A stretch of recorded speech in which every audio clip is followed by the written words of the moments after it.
What is the definition of a unicorn? One definition of a unicorn is something that is greatly desired but difficult or impossible to find.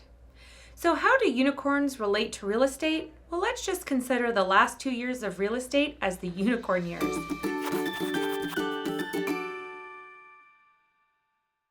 Comparing this year's numbers to the 2 unicorn years we just experienced is almost worthless. The pandemic profoundly changed real estate over the last few years. The demand for a home of our own skyrocketed, and people needed a home office and a big backyard. Waves of first-time and second-time home buyers entered the market. Already low mortgage rates were driven to historic lows, and the forbearance plan all but eliminated foreclosures. Home values reached appreciation levels that we've never seen before. It was a market that forever had been greatly desired but difficult or impossible to find, a unicorn year. Now things are getting back to normal and the unicorns have galloped away. Comparing today's market to those years makes no sense, and here are 3 examples why. 1. Buyer demand. If you look at the headlines, you'd think there aren't any buyers out there. We still sell over 10,000 houses a day in the United States.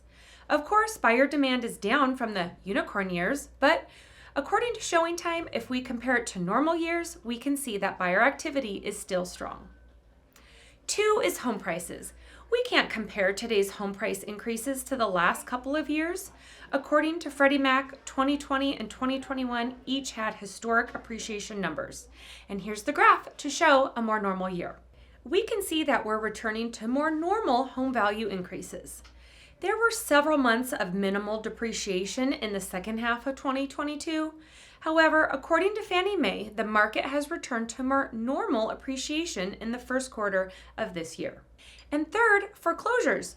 There have already been some startling headlines about the percentage increase in foreclosure filings. Of course the percentages will be up. They are increases over historically low foreclosure rates. There will be an increase over the numbers of the last 3 years now that the moratorium on foreclosures has ended. There are homeowners who lose their home to foreclosures every year. It is heartbreaking for those families. But if we put the current numbers into perspective, we realize that we're actually going back to the normal filings from 2017 to 2019. Bottom line is, there will be very unsettling headlines around the housing market this year. Most will come from inappropriate comparisons to the unicorn years. A real estate professional is a great resource to help keep everything in proper perspective.